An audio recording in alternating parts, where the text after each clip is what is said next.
Nous, vous allez constater que depuis les réformes, nous sommes mis un peu en marge et nous sommes en train d'observer comment les choses évoluent. Le Covid-19 est arrivé et nous continuons d'observer.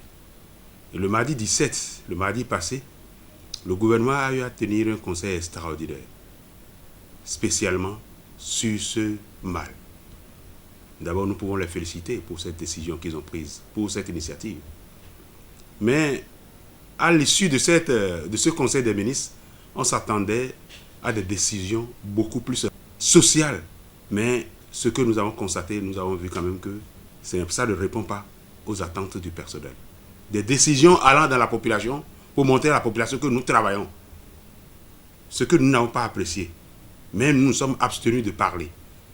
Mais bientôt, c'est-à-dire dans quelques jours, nous allons écrire au ministre de la Santé pour lui dire notre ras-le-bol par rapport à cette décision. 11 décisions ont été prises. 11 points. Et parmi les 11 points, rien ne concerne les agents de santé. Ceux qui doivent soigner les malades. Ceux qui vont rencontrer ceux qui sont infectés. Ceux qui sont exposés, rien ne les concerne. Vous voyez combien de fois que c'est gênant? Donc nous lisons, on a parlé des transporteurs, on a parlé des visas, des voyages à l'extérieur, des membres du gouvernement, les préparatifs des obsèques, préparatifs du pèlerinage, tout ça là. On s'attendait à voir les agents de santé, voilà les conditions dans lesquelles vous devez travailler, voilà ce que nous pouvons mettre à votre disposition. Rien dans ce sens. Ou bien c'est faire dessein. Parce que quelque part, quand vous rentrez dans les hôpitaux aujourd'hui, il n'y a même pas de bavette. Je vous dis, il n'y a même pas de bavette pour les soignants.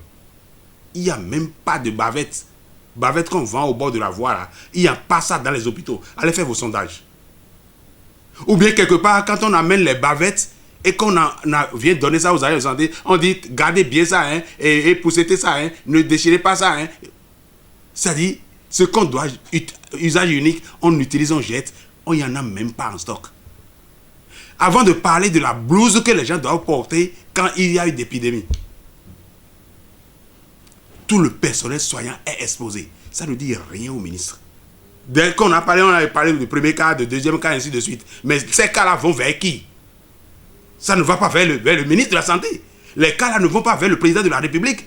Ça ne va pas vers les ministres. Ça va vers les agents de santé qui sont exposés. Ils n'ont pas de famille. Rien ne concerne les agents de santé. Nous sommes déçus par rapport à cette décision. Ce qui nous revient, on va le faire. Si on nous demande de faire quelque chose, nous allons le faire. Mais la population même va constater. Ça n'évolue pas du tout.